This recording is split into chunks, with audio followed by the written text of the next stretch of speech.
ท่านกำลังรับฟังสถานีวิทยุพระพุทธศาสนาคณะสงฆ์อำเภอฝางต่อจากนี้ไปขอเชิญท่านรับฟังรายการธรรมะประทีปสองทางดำเนินรายการโดยหลวงพ่อพระครูสุจิตานุรักษ์หลวงพ่อเจ้าคณะอำเภอฝาง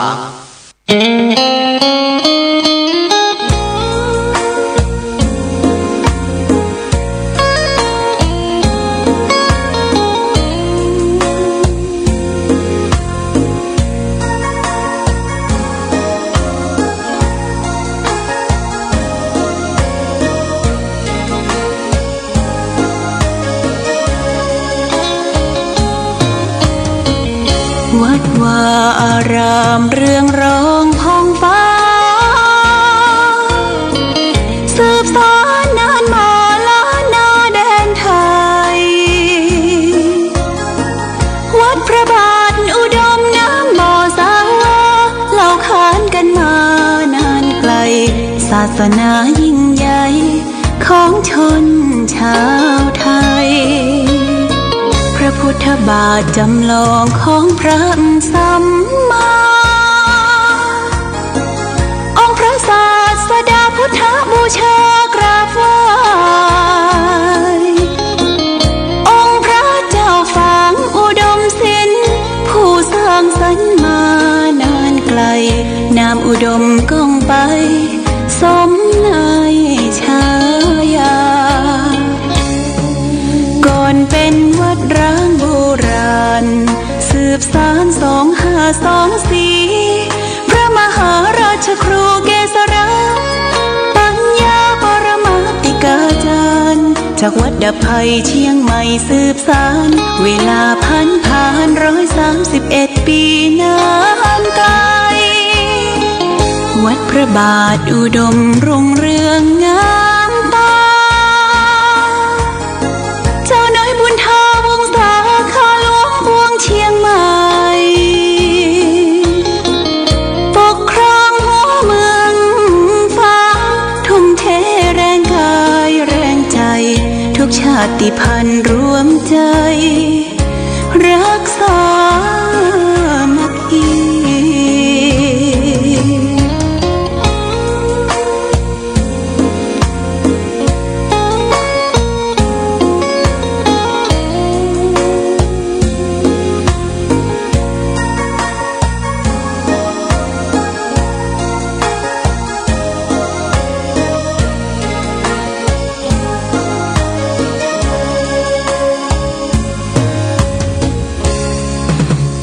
เป็นวัดร้างโบราณสืบสาน2524พระมหาราชครูเกษราปัญญาปรมาติกาจารย์จากวัดดับภัยเชียงใหม่สืบสานเวลาผ่าน131 ปีนานไกลวัดพระบาทอุดมรุ่งเรืองงามตาเจ้าน้อยบุญทาวงศาข้าหลวงพวงเชียงใหม่ปกครองหัวเมืองฟ้าทุ่มเทแรงกายแรงใจทุกชาติพันธุ์รวมใจรักษามัคคี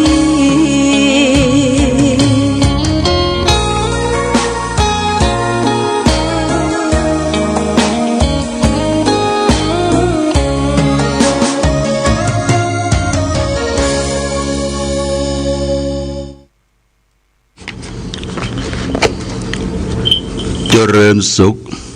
ศรัทธาสาธุชนญาติโยมท่านพุทธบริษัททั้งหลายวันนี้รายการธรรมะประทีปส่องต่างก็ได้มาพบปะกับพ่อแม่พี่น้องศรัทธาสาธุชนญาติโยมแห่งครั้งหนึ่งวันนี้เป็นวันพุธที่13เดือนสิงหาคมพุทธศักราช2568 August 2025 ตรงกับเดือน9ใต้เดือน11เหนือ แรม4 ค่ำปีมะเส็งงูเล็กวันนี้อากาศท้องถิ่นก็สดชื่นแจ่มใสหลังจากที่วันแม่ผ่านพ้นไปตะวาก็มีฝนตกอย่างดีเนาะตกลงมาบ่มีลมบ่มีอย่างแต่ประการใดก็ผ่านพ้นไปเรียบร้อยพร้อมกันนั้นก็มีญาติโยมที่เข้ามาร่วมคืนวัดปฏิบัติธรรมบวชเนกขัมมะชีพราหมณ์วันแม่แห่งชาติก็มีทั้งหมดประมาณ35 คนแล้วก็มีตุเจ้าพระสงฆ์18 รูปพระเนนก็ผ่านไปด้วยความเรียบร้อยดีงามตะวานี่ก็เป็นวันแม่ก็มีกิจกรรมหลายอย่าง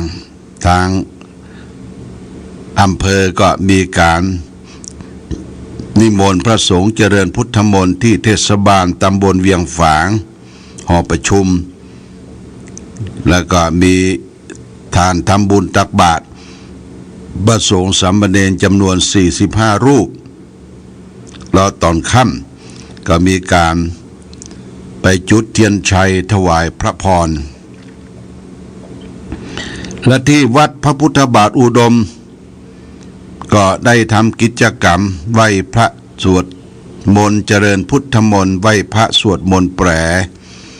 ค่ำตะวาก็มีการจุดเทียนชัยถวายพระพร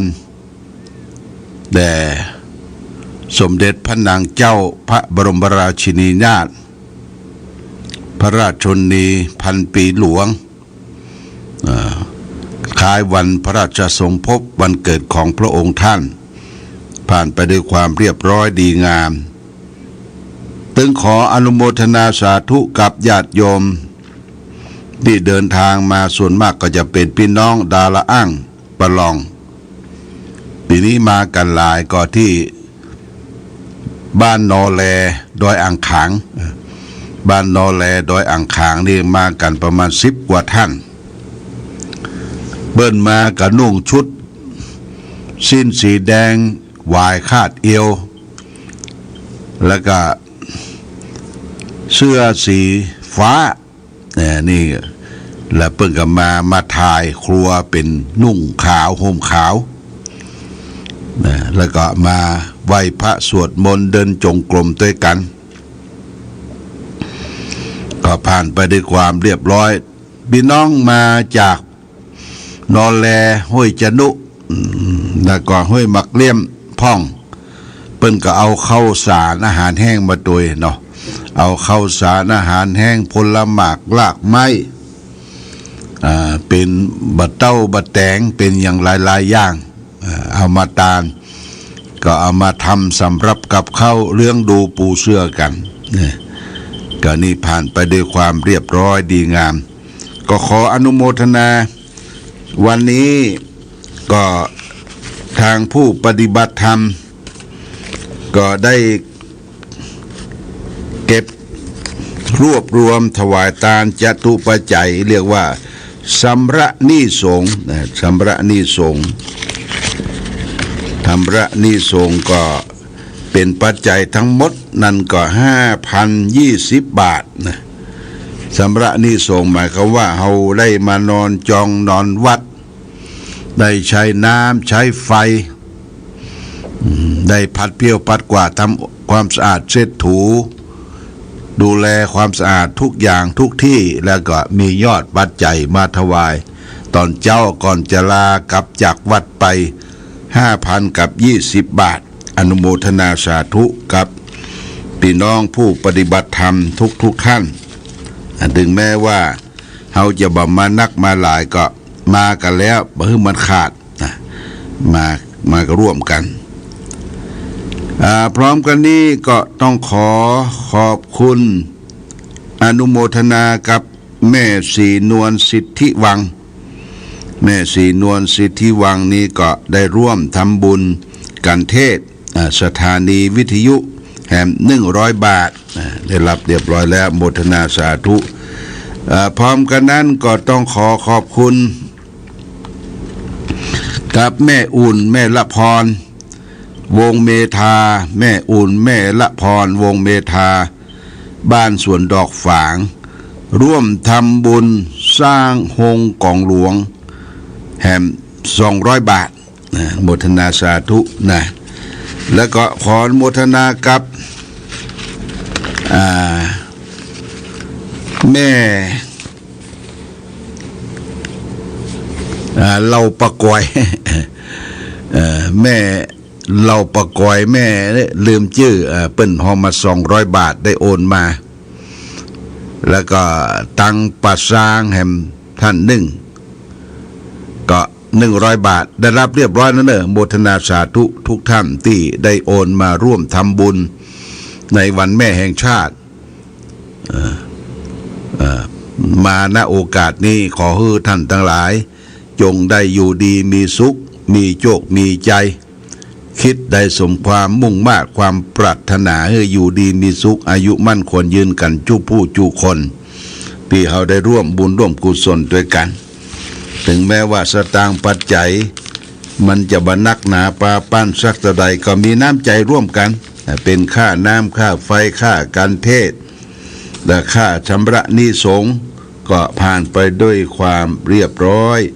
ดีงามทุกอย่างทุกประการจึงขออนุโมทนามาณโอกาสนี้สำหรับลงกองหลวงนี่เขาก็จะไปตานกันพวกเดือน12 เพ็งนะเดี๋ยวละญาติโยมทำเสร็จเรียบร้อยแล้วก็จะได้เขียนชื่อเขียนนามของศรัทธาญาติโยมเป็นการขอบคุณอโมทนาไว้ที่โฮงกองหลวงเนอะเขาได้ให้ได้หอมคนละ100ละพันละหมื่นก็มีก็จะเป็นหนทางคือคนอื่นได้หู้ได้หานว่าการฮื้อตาลนั้นจะฮื้อตาลน้อยตาลนักตาลน้อยก็มีประโยชน์เป็นการร่วมกันสามัคคีทำกันโมทนาสาธุมาณโอกาสนี้วันนี้จะเอาธรรมะเรื่องทัชชากถาว่าด้วยการพึงให้ทานนะว่าด้วยการพึงให้ทานพระพุทธเจ้าตรัสไว้ในพระไตรปิฎกเล่มที่17เล่มที่27หน้า1721นะคุตตกนิกายชาตกนิบาตพระพุทธเจ้าตรัสว่าอัปปะอมัมหาอัปปัมหาอัปปกังทัชชาธรรมัชชะโตมัชชกังพระหุมกาพระหุกังทัชชาอาทานังนุปัชชติแปลว่าเมื่อมีน้อยก็ควรให้แต่น้อยเมื่อมีปานกลางก็ควรให้ปานกลางเมื่อมีมากมีความแบ่งปันให้มากการไม่ให้เสียเลยดูไม่สมควรนี่ได้ญาติโยมนะอันนี้เปิ้นว่าการฮื้อตาลนั่นนะคือเฮามีเท่าใดเฮาก็ตาลเท่าอันโดยบ่สร้างความลำบากหนักใหญ่มีน้อยก็ตาลน้อยมีปานกลางก็ตาลปานกลางแล้วก็มีนักก็ฮื้อเต้าที่สมควรการบ่ฮื้อตาลบ่จ้อยบ่สงเคราะห์อนุเคราะห์บ่ดีเลยว่าเพิ่นว่าบ่ดีบ่สมควรที่จะทำอย่างนั้นเพราะว่าพระพุทธเจ้าสอนให้เฮาเนี่ยโดยการฮื้อการให้การบริจาคช่วยเหลือเฟื้อฟ้าซึ่งกันและกันอย่างทุกเจ้าประสงค์ญาติโยมเปิ้นบอกบุญเนาะบอกบุญทางสื่อทางวิทยุหรืออาจจะมีซองมีอย่างไปบอกบุญเราก็ฮื้อตาด้วยความอิ่มเบิกบานแจ่มใสย่อมใจตาเนี่ยก็เท่าที่บอกว่ามีน้อยก็ตาน้อยมีปานกลางก็ตาปานกลางมีนักก็ฮื้อตาไป โดยการบ่ฮื้อตาลบ่โมทนานะเป็นประการบ่สมควรนะญาติโยมนะการตาฮื้อตาลตามโมทนาสาธุที่เฮาเสาะหาวักมาได้จิตใจเฮาก็ได้สบายว่าการฮื้อตาลไปแล้วจะไปขินแดงแข่งใจแล้วก็ตาลไปบ่ใช่ว่าเฮาจะไปลักไปจกไปแมดของคนอื่นไปโลภไปอำไปเบียดไปบังของคนอื่นมากินมาตาลอันนี้ก็บ่ถูกต้องคือของได้มานะจะต้องได้มาด้วยความบริสุทธิ์ใจโดยจากนำพักนำแรงของตนเองบางคนก็รับเงินจากผู้สูงวัยสูงอายุเนี่ยเพิ่นก็กะมัดกะเมียคือหมายความว่าเอาตาลพ่องเอากินพ่องเอาช่วยเหลืออนุเคราะห์สงเคราะห์ออกค่าสมาชิกค่าสมาชิกในหมู่บ้านพ่องอันนี้ก็ทำไปเงินผู้สูงอายุผู้สูงวัยก็ทำให้มันเป็นประโยชน์แล้วก็จะไปเอาไปซื้อเล่นหวยนักเนี่ยญาติโยมเล่นหวยนี่หุยหวยแล้วก็กลายเป็นหุยแล้วโอ้บัดถูกสวดไปสวดมาเตี้ยแกเก่งจัดแม่นว่ามันจะมาละมันบัดถูกสักคำมันเป็นหุยไปเหียไม่ใช่เป็นหวยเพราะฉะนั้นต้องระมัดระวังหมอกแก้ง่อม10 บาท20 บาทก็เล่นไปบ่เป็นยังอันนี้แก้ง่อมหรือซื้อลอตเตอรี่สักใบ2 ใบเตี้ยโชคมาพาช่วยจะถูกหวยโรยเบอร์ก็ได้อันนี้ก็เขาก็ทำช่วยเหลือรัฐบาลไปถ้ามันบ่ถูกนี่อันนี้ก็เฮาอยู่ด้วยความอิ่มเบิกบานจิตใจอยู่ด้วยความแช่มชื่นเบิกบานบ่สร้างปมบ่สร้างอย่างเดือดร้อนให้แก่ตนเองและคนอื่นนะญาติโยมท่านสาธุชนแล้วก็ทางคณะสงฆ์อำเภอฝาง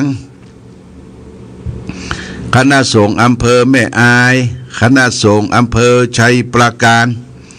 มีเจ้าคณะอำเภอรองอำเภอเจ้าคณะตำบลเลขาก็จะได้นิมนต์กันมาประชุมกันครั้งหนึ่งได้ประชุมกันในวันที่18เวลาตอนบ่ายโมงที่ห้องประชุมของคณะสงฆ์อำเภอฝางเพื่อจะได้เตรียมการเราจะได้ไปร่วมกันทำบุญตอกเสาเข็มสร้างพุทธมณฑลที่กุสินาราที่เสด็จดับขันธปรินิพพานเปิ้นจะได้ลงเสาเข็มละช่างศาลาและทั้ง3 อำเภอเขาก็จะได้ไปร่วมเป็นสิริมงคลเป็นมงคลเสาเข็มมีทั้งหมดเสาเข็มมีทั้งหมด96 ต้นญาติโยม96 ต้นหนึ่งก็ตกปูจากันก็ต้นละ 12,000 บาทญาติโยมมันเสาเข็มนี่มันเป็น10 เมตร10 เมตรตอกลงไป10 เมตรญาติโยมเป็นเสาเข็มใหญ่เพราะที่พุทธมณฑลน่ะจะเป็นพื้นที่ดินใหญ่เปิ้นก็เกตดินเกตอย่างก็เพื่อจะให้ความมั่นคงเวลาแผ่นดินไหวเวลาสร้างอาคารสถานที่ก็จะไปตอกเสาเข็มกันในวันที่26ญาติโยมนะ26 สิงหาคมพุทธศักราช2568วันอังคารวันที่16วันอังคารเป็นวันพระนอนพระวันอังคารนี้เป็นวันพระนอนเพราะฉะนั้นก็ขอแจ้งข่าวบุญกุศลผ่านไปยังท่านเจ้าคณะอำเภอรองอำเภอเจ้าคณะตำบลเลขาว่าเขาจะมีการประชุมกันก่อนแล้วก็จะไปตอกเสาเข็มและปลูกต้นไม้ที่พุทธมณฑลในวันอังคารที่26 สิงหาคมพุทธศักราช2568ก็จะออกจากฝางนี่เจ้าหน่อยเนาะออกเจ้า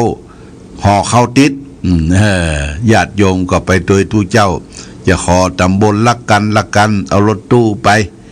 ห่อเข้าติดไปปลูกต้นไม้โดยไม้ที่จะนำไปปลูกนั้นก็ส่วนมากจะเป็นไม้แกนฝางนะไม้ฝางเนี่ยไม้แกนฝางเขา ประมาณ100 กว่าต้นอันนี้จะปลูกเป็นแถวเป็นแนวเป็นสัญลักษณ์ของเมืองฝางแม่อายชัยปราการพอไม้เกิดขึ้นที่เมืองฝางแล้วมาแม่แก่นฝางเป็นไม้สมุนไพรนะญาติโยมไม้แก่นฝางนี่เป็นไม้สมุนไพรเอาใส่ยาต้มยาอย่างนี้มันจะเป็นลักษณะแดงๆน้ำสีแดงนี่ไม้แก่นฝางจะได้นำไปปลูกที่พุทธมณฑลจังหวัดเชียงใหม่สถานที่พระพุทธเจ้าเสด็จดับขันธปรินิพพานคือเมืองกุสินาราที่ทั้ง3 อำเภอเราได้ร่วมด้วยช่วยกันวางศิลาฤกษ์วางศิลาฤกษ์แล้วตอนไปนี่เขาจะไปวางเสาเข็มละญาติโยมจะไปวางเสาเข็มสัก3 ต้นก่อนเป็นมงคลต้นหนึ่งมันก็เปิ้นเจาะลงลึกนะลงลึกละเสาเข็มต้นใหญ่ต้นหนึ่งก็13,000 บาทนะ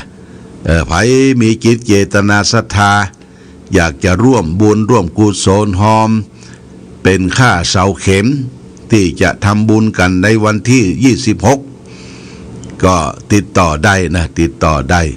แล้วก็เราจะรับเป็นต้นก็ได้หอมคนละ10 บาท20 บาท100 บาทก็แล้วแต่เราจะได้วางหลักวางฐานละวันที่26 สิงหาเนี่ยเป็นวันดีเป็นวันอังคารเป็นวันแห่งวันกระทำความสำเร็จได้ทุกอย่างอันนี้ก็ประชาสัมพันธ์ให้ญาติโยม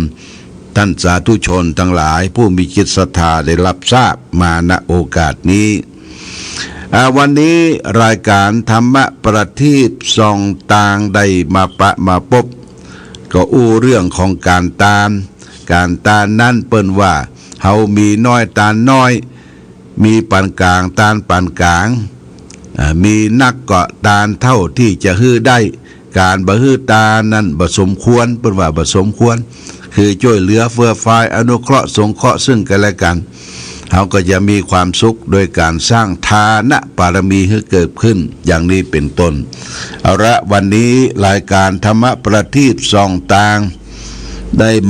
มาพบญาติโยมท่านสาธุชนทั้งหลายต้อง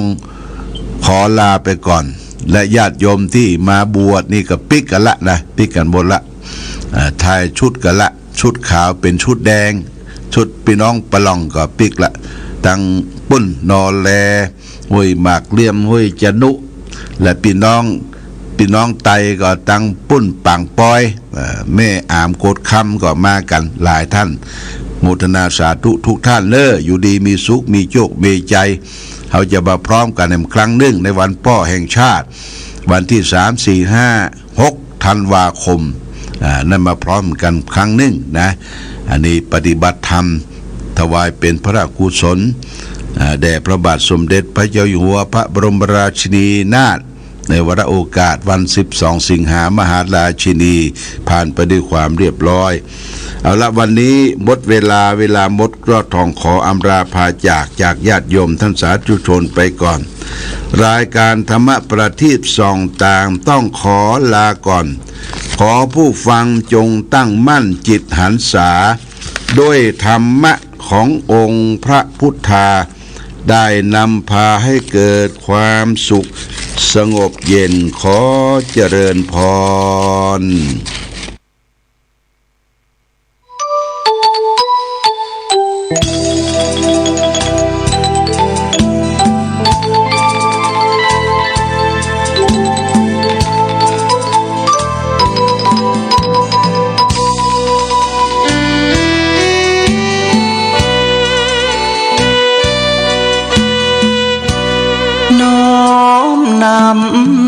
ตำนานผ่านทุกรุ่นองค์บุญหลวงพ่อแก้วทันตะจิตโตมีบุญญา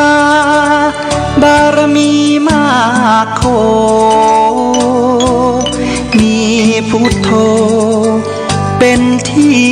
นำทาง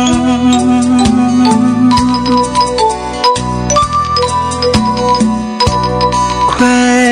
นแดนกำเนิดเกิดมา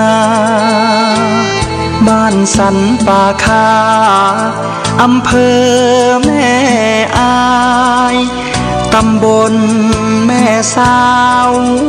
ของเมืองเชียงใหม่แดนในทินเนื้อลานนาจิตใจผ่องใสเป็นทุนมีการุณมีจิตเม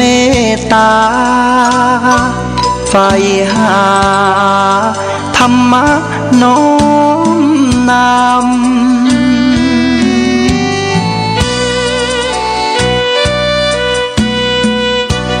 โยมพ่ออุ่นแม่ปอมาหิงสาบิดามารดาผู้เลี้ยงดูเส้นทางธรรมน้อมนำคำชูเดินสู่เส้นทางของผ้าเหลือง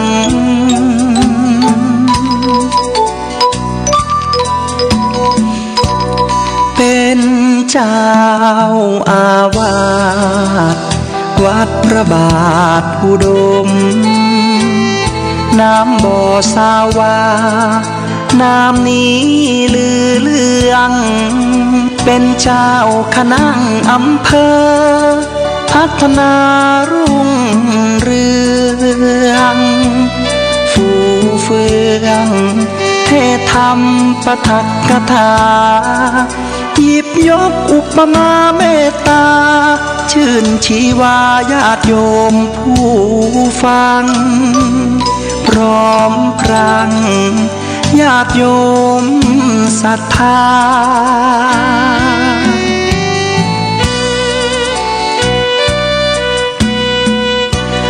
หลวงพ่อแก้วได้รับพระราชทานสมณศักดิ์เป็นพระครูสุจิตานุรักษ์นามผู้พิทักษ์รักษาจิตด้วยความดีแห่งนี้เป็นพระนักปกครอง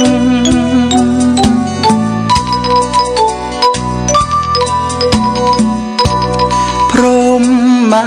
วิหารธรรมน้อมนำเป็นหลักยึดมาเมตตากรุณามุทิตาอุเบกขานำฉายาเรื่องลือเรื่อง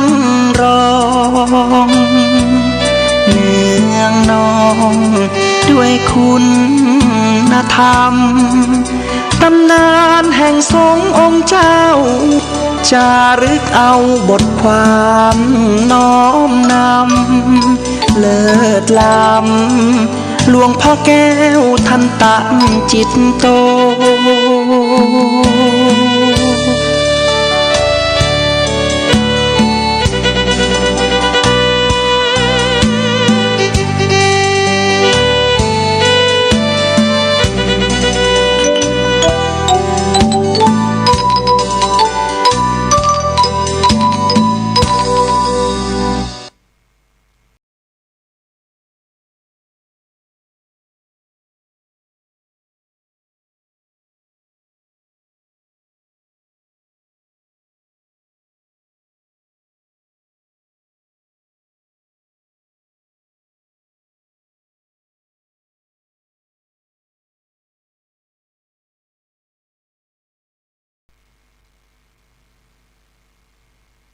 และเพลงชาติไทยเป็นสัญลักษณ์ของความเป็นไทย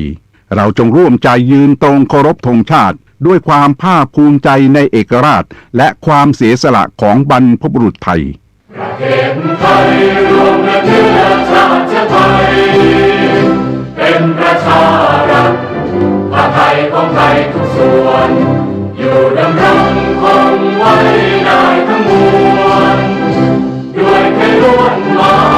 ยรักษาพันธ์ไทยนิรักสงบแต่ถึง บไม่คลาดเอกราชจะไม่ให้ใครคุมขี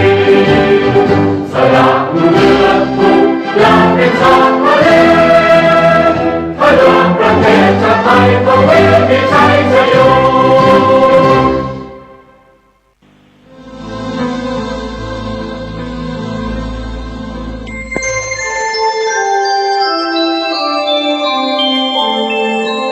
ขณะนี้ท่านกำลังฟังสถานีวิทยุกระจายเสียง FM 104.5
และความผาสุกทางใจจงได้บังเกิดมีกับท่านสาธุชนคนดี ผู้เจริญในศีลผู้เจริญในธรรมทุกท่าน พร้อมกันนี้ขอยกมือ10 นิ้วกราบอาราธนาเอาคุณพระแก้วเจ้าทั้ง3ประการบุญศีลบุญทานที่ได้กระทำปั้มเป่งมาคุณพ่อคุณแม่คุณครูบาอาจารย์สิ่งศักดิ์สิทธิ์ทั้งหลายอันมีพระสยามเทวาธิราชเสื้อบ้านเสื้อเมืองเสื้อวัดเสื้อวาและพระบรมธาตุเจ้าดอยสุเทพครูบาเจ้าศรีวิจัยนักบุญแห่งล้านนาไทยเป็นต้น ขออาราธนาและเชิญชวนมาปกปักรักษาพ่อแม่พี่น้องลูกหลานเหลนครูบาอาจารย์พระสงฆ์พระเนนปู่ป้านาอามิตรแก้วสหายญาติธรรมทั้งหลายทุกท่านคือมีความสุขกายสุขใจเหมือนกันกู้หัวตัวคนตลอดกาลนานก่อนที่จะได้ดำเนินรายการต่อไปนั้นขอเชิญชวนมวลญาติธรรมทั้งหลายได้ไหว้พระเพื่อให้เกิดความเป็นสิริมงคลกับตัวกับครอบครัวกับอาชีพการเดินทางขับรถขับรางต่อไปประนมมือขึ้นว่าพร้อมกันเนออะระหังสัมมาสัมพุทโธภควาพุทธังภควันตังอภิวาเทมิส สวากขาโตภควตาธัมโมธัมมังนัมมัสสามิสุปฏิปันโนภควโตสาวกสังโฆสังฆังนะมามิกราบหันทัพมายังพุทธัสสะภควโตบุพภาคณะมะกะลังกะโลมาเสนะโมตัสสะภะคะวะโตอะระหะโตสัมมาสัมพุทธัสสะนะโมตัสสะภะคะวะโตอะระหะโตสัมมาสัมพุทธัสสะนะโมตัสสะภะคะวะโตอะระหะโตสัมมาสัมพุทธัสสะพุทธังสรณังกัจฉามิธัมมังสรณังกัจฉามิสังฆังสรณังกัจฉามิตุติยัมปิพุทธังสรณังกัจฉามิตุติยัมปิธัมมังสรณังกัจฉามิตุติยัมปิสังฆังสรณังกัจฉามิตติยัมปิพุทธังสรณังกัจฉามิตติยัมปิธัมมังสรณังกัจฉามิตติยัมปิสังฆังสรณังกัจฉามิอิติปิโสภะคะวะอะระหังสัมมาสัมพุทโธวิชชาจรณะสัมปันโนสุขโตโลกาวิทูอนุตตโรปุริสาธรรมสารถิสัทธาเทวะมนุษย์สานังพุทโธภควติสวากขาโตภควตาธัมโมสันติติโกอากาลิโกเอหิปัสสิโกโอปนะยิโกปัจจัตตังเวทิตัพโพวิญโยหิติสุปฏิปันโนภควโตสาวกสังโฆโอจุปฏิปันโนภควโตสาวกสังโฆญาญาปฏิปันโนภควโตสาวกสังโฆสามิจิปฏิปันโนภควโตสาวกสังโฆญาติตังจัตตาลิปุริสายุคานิอัฏฐะปุริสาปุคลาเอสาภควโตสาวกสังโฆอาหุไนโย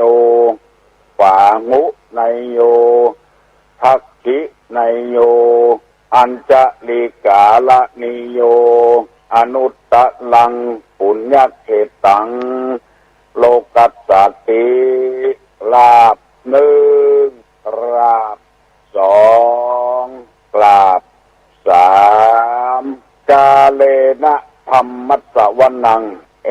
ตัมมังคารมุตตมังมาแล้วเนอมาแล้วมาแฉ่ำเลี้ยวเสียงก้องเสียงกองเสียงมอง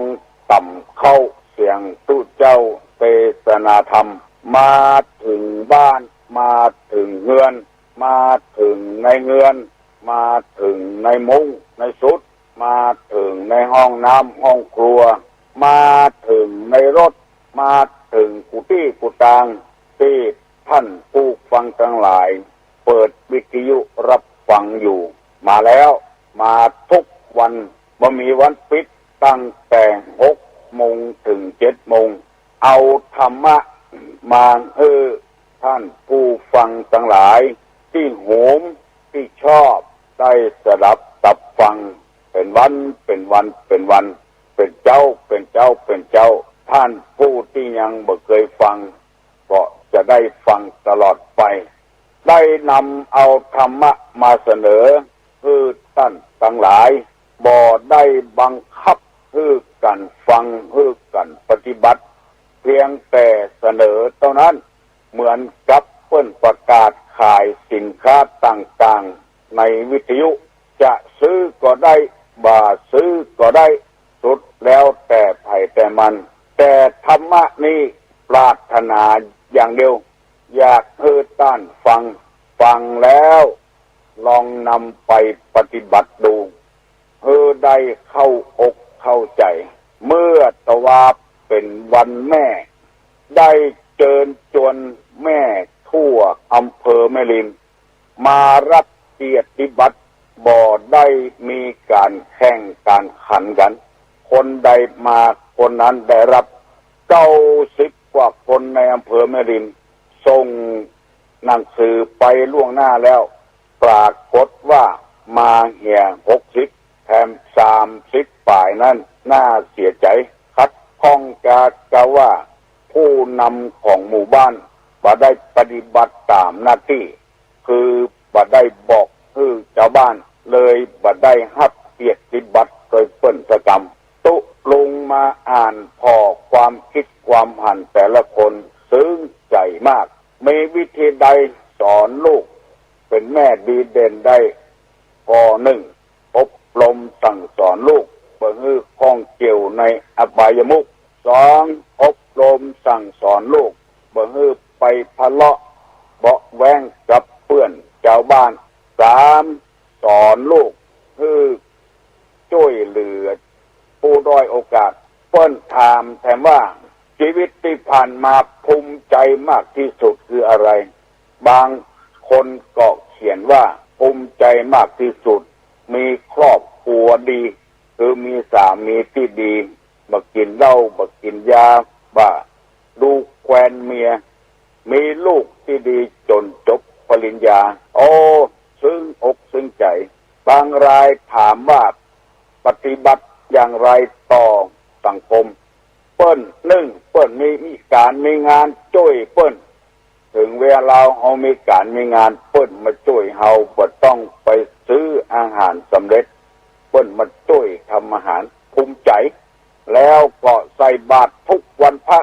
บอกว่าหน้าวัดสาหน้าแรงช่วยเหลือสังคมต่างๆบริจาคสร้างนั้นสร้างนี้พระป่ากกฐินกะแต่ละคนออกความคิดความหันมาตุลุงนั่งอ่านใช้เวลาเกือบ2 ชั่วโมงเมื่อตะวาแม่บ้าน60 คนในอำเภอแม่ริมระบายความคิดความหันปฏิบัติอย่างไรต่อครอบครัวแก้ปัญหาจะได้เพิ่นบอกว่าบัดใจอารมณ์ใจคุณธรรมเมื่อผิดพลาดมานั่งเอามือจับหัวเข่าคู่กันมันผิดที่ไหนมันถูกที่ไหนบางคนบอกว่าปัญหามีให้แก้เมื่อคัดข้องจะได้ในครอบครัวแก้ช่วยกันอันนี้เป็นคำตอบมาตุลุงใจเวลาอ่านม่วนใจซึ้งใจปีหน้าปีในก็ยังจะมีอยู่ต่อไปสบายอกสบายใจดีมากตุลุงก็ได้มีโอกาสฮือธรรมะธรรมโมไปหลายข้อแล้วก็ตอบปัญหากันโดยแถมผู้เตื้อนั้นศรัทธาถามปัญหาตุเจ้าเมื่อตะวานี้ตุเจ้าตามถามปัญหาศรัทธาแล้วก็มีรางวัลฮือสนุกสนานเป็นอย่างมากตุลุงนำมาเสนอนี้เพื่อให้ฮือบ้านต่างๆอำเภอต่างๆเนี่ยมันเหมือนกันทั่วจังหวัดเชียงใหม่จังหวัดต่างๆบ่ต้องใช้ทุนอย่างนักอาหารการกินก็ห่อเข้าไผ่ห่อเข้ามันมาแล้วเอามากินร่วมกันไผ่มีจิตศรัทธาเอาเข้าหม้อแกงหม้อมาร่วมกันสบายเฮาเนี่ยอย่างประหยัดได้นำเรื่องคุณภาพของแม่มาเสนอพี่น้องทั้งหลายถึงหมดกันมี2ข้อตุลุงจะเล่าให้ฟังแม่เป็นแม่คือเป็นแบบอย่างเป็นแม่น้ำทำให้น้ำไหลไปได้สะดวกสบายข้อ1ข้อ2แม่เป็นครูคนแรกข้อ3แม่เป็นนางพยาบาลคนแรกข้อ4แม่เป็นเพื่อน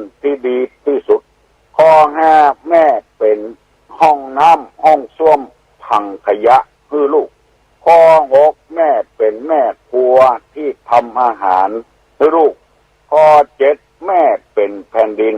ข้อที่8แม่เป็นลมหายใจข้อที่9แม่เป็นอัยการตัดสินคดีที่ถูกต้อง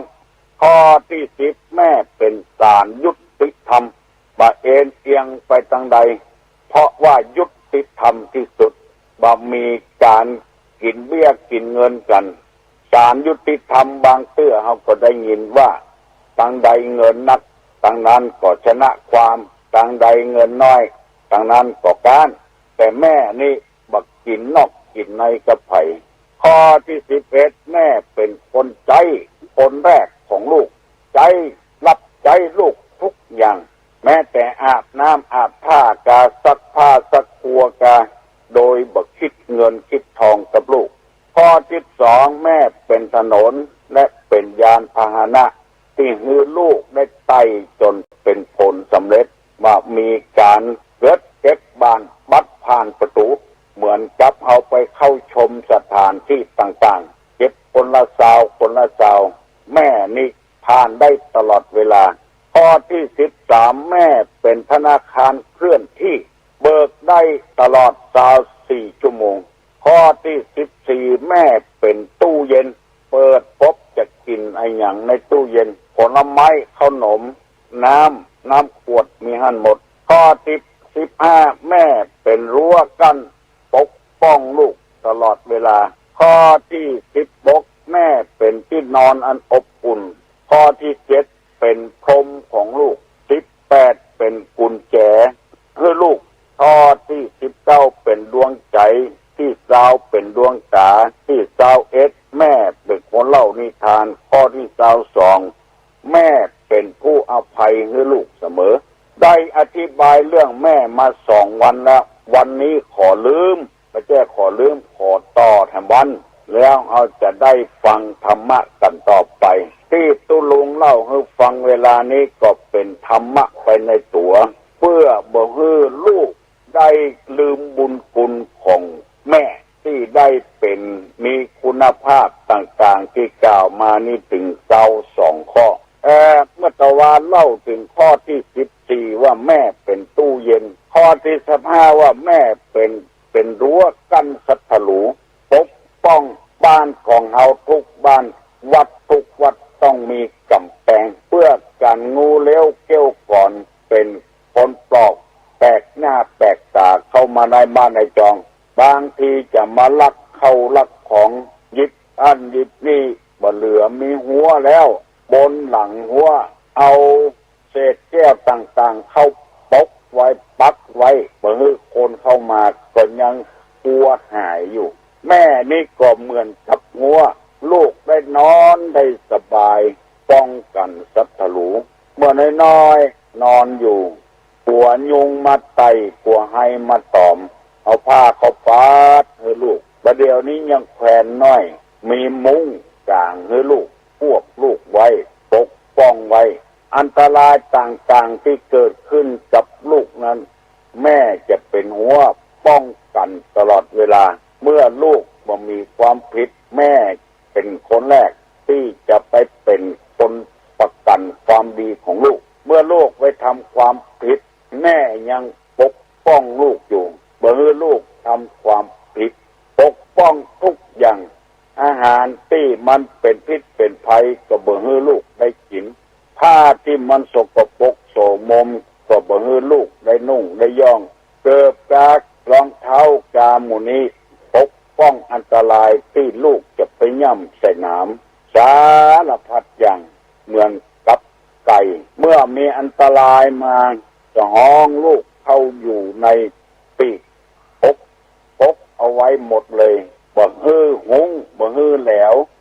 ได้หันลูกปกปักรักษาลูกเป็นหัวกั้นอันตรายกูยังใครยังลืมคุณแม่ได้อย่างอีกลงคอก่อนนับว่า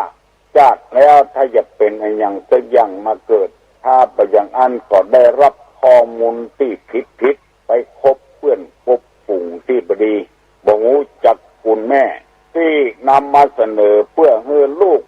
ได้นึกถึงความหลัง แม่เป็นหัวของลูกปกป้องลูกเป็นข้อที่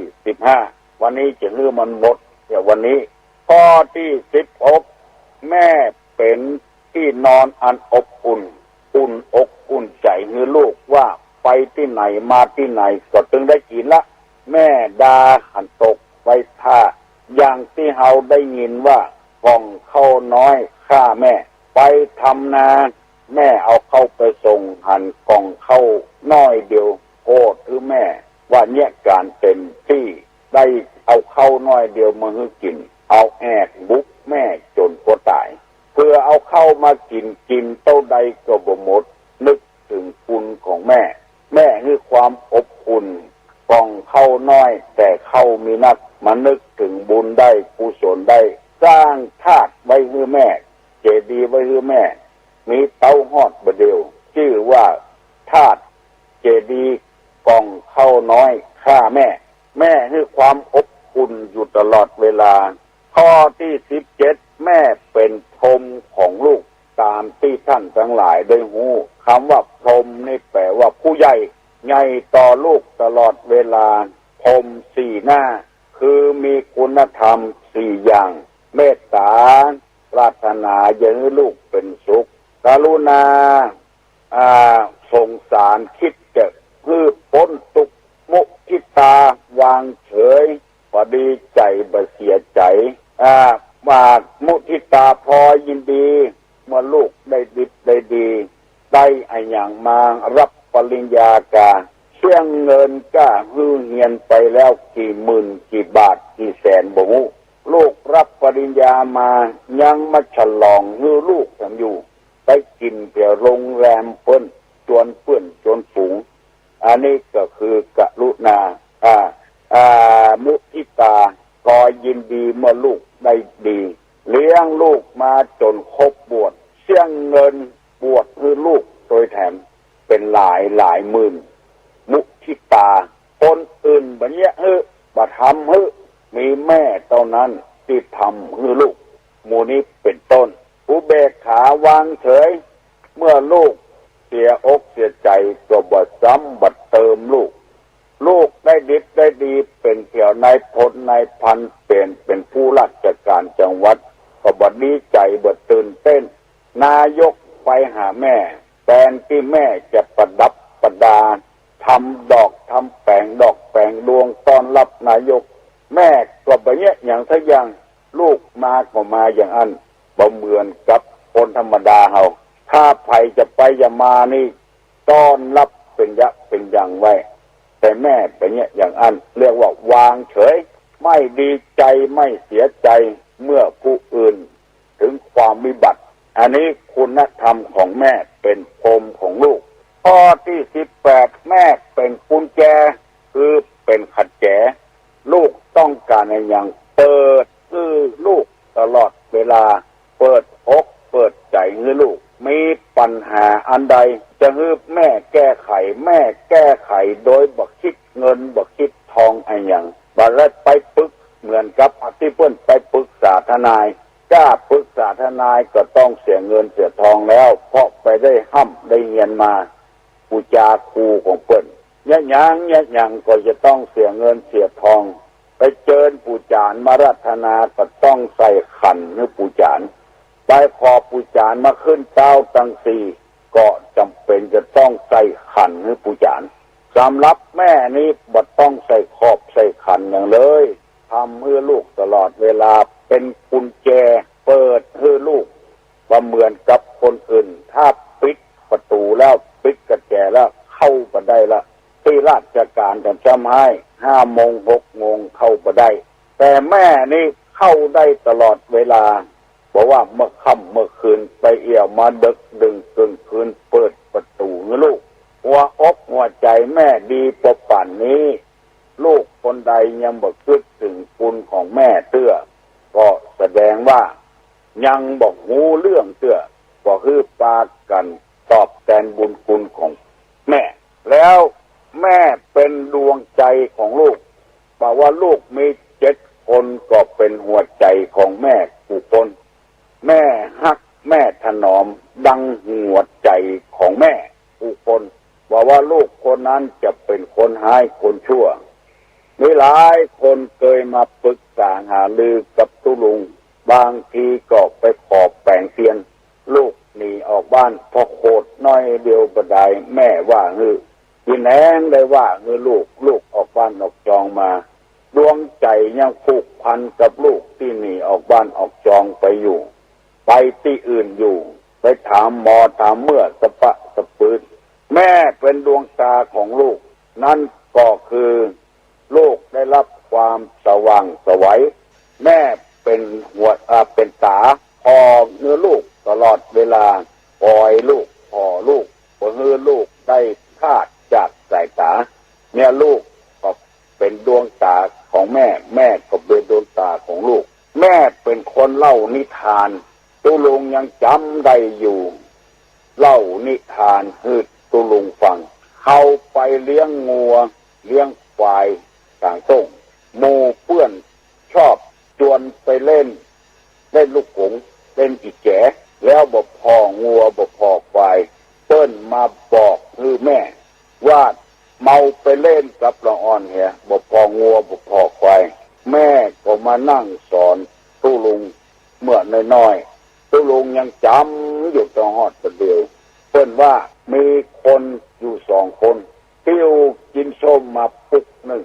มานั่งปูกับละอ่อนคนนั้นว่าไอ้น้อยพ่อของไอ้น้อยเนี่ยเป็นเซลล์พ่อลุงเนอะพ่อลุงจะไปเอี่ยวหาไปบัดนั้นตั้งใจเอากินส้มปุ๊กเนี้ยมาฮื้อพ่อไอ้น้อยแต่พ่อลุงไปบัดนั้นขอไอ้น้อยเนี่ยเอาไปฮื้อพ่อไอ้น้อยกำบอกว่าพ่อเซลล์ฝากมาเนอะละอ่อนบ่ฮู้บ่ชี้หยังนึกว่าเป็นเซลล์ของพ่อแต่เอากินส้มมาฮื้อฟังเอากินส้มไปฮื้อพ่อเพื่อปิกมาควายหายแสบลุง2 คนนั้นลักเอาควายไปเหี้ยเสาะหาที่ไหนก็บ่ปะหัวพ่อด่าบ่ฮู้เป็นกี่ชั่วโมงแล้วเช่นจะไปบอกคือพ่อมางูทีหลังว่าขโมยมาจุเอากินส้มมาแลกเอาควายถึงตัวแม่เล่าให้ฟังอย่างอี้ลูกต่อไปจะไปละควายเนอะลูกเนอะไผจะเอาอย่างมาฮื้อก็ปะทะเอาแล้วทุลุงจำอยู่ตรงฮอดบะเดียวควายหายไปตวงเพราะว่าเขาเมาเล่นบ่พอควายของตัวเองเนี่ยอันนี้เป็นนิทานง่ายๆที่แม่เล่าให้ฟังแล้วไม่แถมหลายอย่างทุลุงยังจำอยู่มันจะเสียเวลาในสถานีวิทยุของเราอันสุดท้ายแม่เป็นผู้อภัยให้ลูกเสมอเป็นข้อสุดท้ายข้อที่22วัน2-3 วันนี้แล้วได้นำเอาเรื่องของแม่มาเสนอให้พี่น้องทั้งหลายฟังอภัยให้ตลอดเวลาบางทีเนี่ยคือแม่บุกแม่ตีแม่ผู้ใหญ่บ้านมาหั่นก็ใส่ผู้ใหญ่บ้านก็เลยไปบอกให้ตำรวจมายัดลูกยาเมื่อมันโคตรนั้นก็ดีละตำรวจมาก็เอาไปใส่คอกเนี่ยลูกมาเมื่อเจ้าแม่เป็นคนแรกไปขอประกันลูกออกคอกออกห้องขังมาทั้งที่โดนบุกบัดใจเอาของดีบุกเอาก๊อบแก๊บเนี่ยบุกหัวแม่เลือดไหลไข้ย้อยแม่ก็ยังไปโตยประกันเอาลูกออกมาจนได้จนเป็นอยู่ท่านผู้ฟังทั้งหลายที่มีแม่กูคนถ้าบัถูกตัวเฮาก็บ่ฮู้ต้องไปถูกคนอื่นเฮาก็จะฮู้ว่าเป็นเจอีเนอเพราะคนเฮานี่จะต้องมีคุณธรรมมีศีลมีธรรมรู้จักคุณแม่อยู่ตลอดเวลาขอโทษเถอะตุลุงได้ยินเข้าใจว่าลูกเป็นทหารไปปกป้องเพื่อประเทศชาติบ้านเมืองแม่บ่มีอย่างฮื้อเอามีดยับตัดสินสิ้นขอโทษเนอะครูบาอาจารย์ผู้หลักผู้ใหญ่เพราะนำมาเสนอบดายบักแกล้งว่าอู้ของของหุ้มตัดเอาติ่นสิ้นให้ลูกแล้วห่อเนี่ยเอาให้ลูกติดกระเป๋าไปโดนผู้ก่อการบดีในสมัยเมื่อคอมมิวนิสต์จะเอาประเทศไทยไปเป็นคอมมิวนิสต์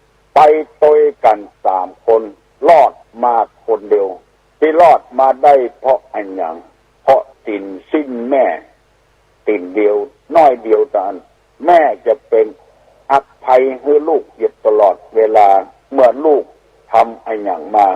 แล้วเฮายังด่าพ่อด่าแม่ค้ำพ่อค้ำแม่ได้เฮาเป็นอะไรยังมีหูมีตามีติ่นมีมือมีอะไรยังกูยังเหมือนกับคนประตกประเสี่ยงแล้วทำไมบางคนจึงสามารถทำอะไรได้ค้ำพ่อค้ำแม่น้ำตาตกมกตาย้อยอันนี้สำหรับแม่ที่ดีๆที่มีคุณธรรมสองอย่างสำหรับแม่ที่บัดดีนั้นอันนั้นเขาบทต้องพูดถึงเพราะอันวันเนี้ย3 วันเนี้ยเป็นวันแม่เขาต้องพูดถึงคุณภาพคุณธรรมบุญคุณของแม่ที่ดีๆสอนลูกสอนเต้าดีบอกโกงหกลมใส่ลูกใส่เต้า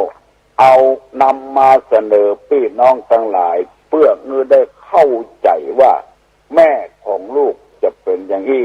บางครั้งเรายังหันสิ่งสารสัตว์ยอมตายเพื่อลูกเพื่อเต้าก็มี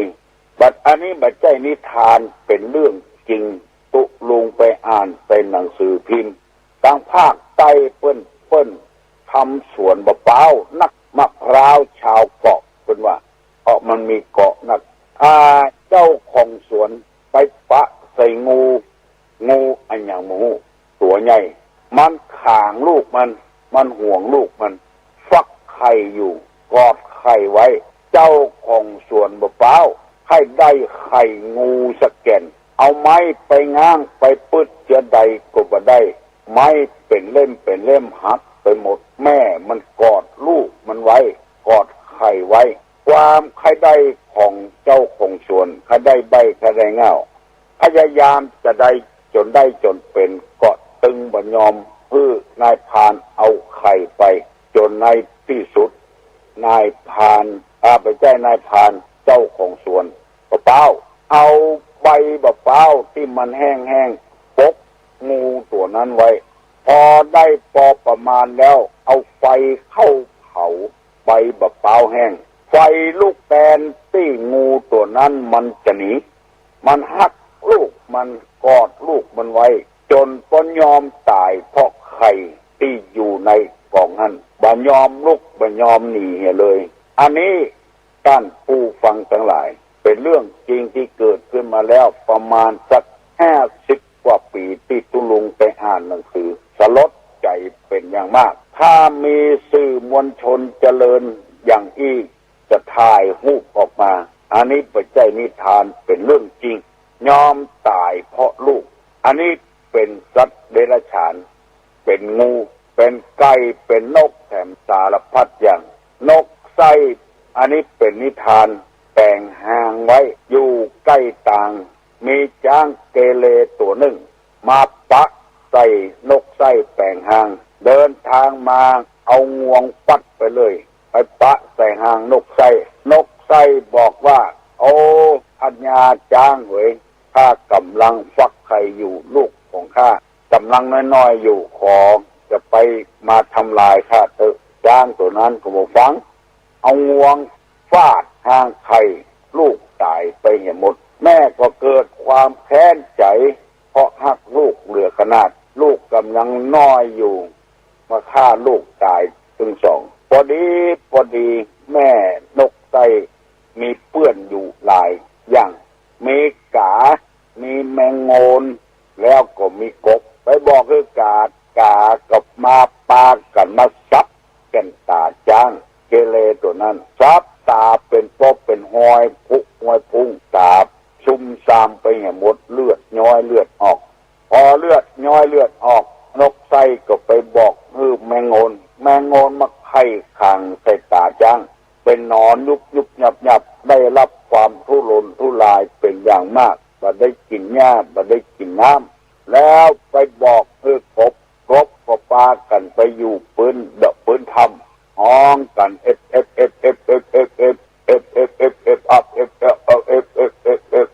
จ้างตัวนั้นเดินสปะสเปะมันนึกว่ากบห้องนั้นจะต้องมีน้ำไปขึ้นดอยไปกบก็ห้องติกก็เลย เอาตีนไปหวามปามตกลงดอยตายคำที่อันนี้สงอันนี้เพราะว่าฮักลูกเหลือขนาดบ่งูจะได้แก้แค้นแทนลูกเอาจนได้จนเป็นอันนี้พูดถึงสัตว์เดรัจฉานพูดถึงคนเอาแถมสมหายเฮาจะต้องหูคุณตลอดเวลาขอฝากขอฝังไว้งี้ลูกคือหลานคือพี่คือน้องทั้งหลายเนอะยังบัดเนี้ยไอ้อย่างสักอย่างก็อย่าไปฮื้อลูกไปฮื้อลูกอย่าไปฮื้อแม่ได้กระทบกระเทือนจิตใจแม่ก็พอใจละบ่ต้องเอาไอ้อย่างไปฮื้อแม่ละพอฮื้อลูกไปอยู่ที่ไหนฮื้อเพิ่นฮักเพิ่นหุ่มฮื้อเพิ่นฮักเพิ่นชอบก็พอใจแล้วเอาละเนอะท่านผู้ฟังทั้งหลายไผ่ยังบ่ลุกเห็นเนอะที่เป็นข้าราชการบ้านเมืองวันนี้เป็นวันติดวันความสุขของครอบครัวพอยึดพากันตั้งหน้าตั้งตาปรับเปลี่ยนทิศทางของชีวิตทำไม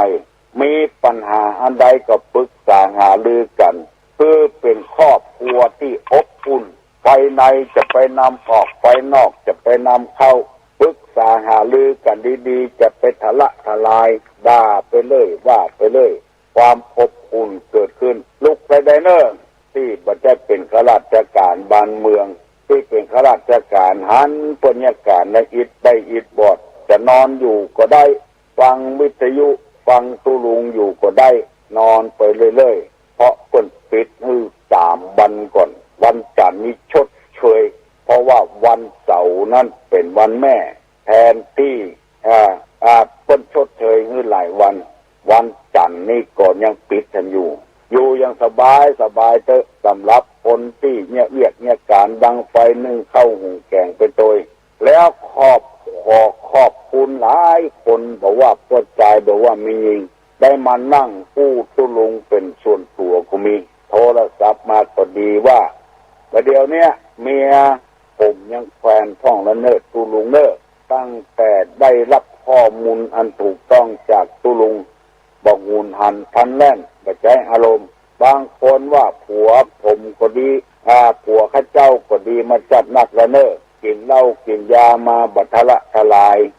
บางทีก็ย่างเหล้าไปหาเลยบางคนว่าผัวขี้ค้านมันขยันขึ้นมาทำการทำงานเพราะคนเขายังกินอยู่ไปงอมืองอติ่นจากกับเมียอย่างเดียวมีหลายครอบครัวบัดต่ำกว่า20 รายขึ้นไปเถอะบัดต่ำกว่า20 รายที่มารับสารภาพตุลุงก็ม่วนอกม่วนใจที่เกิดมาจากนี้ได้ทำประโยชน์ให้แก่สังคมได้ทำประโยชน์ให้แก่พระพุทธศาสนาอันสำหรับคนที่จะมาใส่ร้ายป้ายสีตุลุงนั้นก็ตามใจเปิ้นเป็นเรื่องของเปิ้นแต่ส่วนมากที่ได้ยินมานี่ก็มีน้อยคนนี่อันเป็นธรรม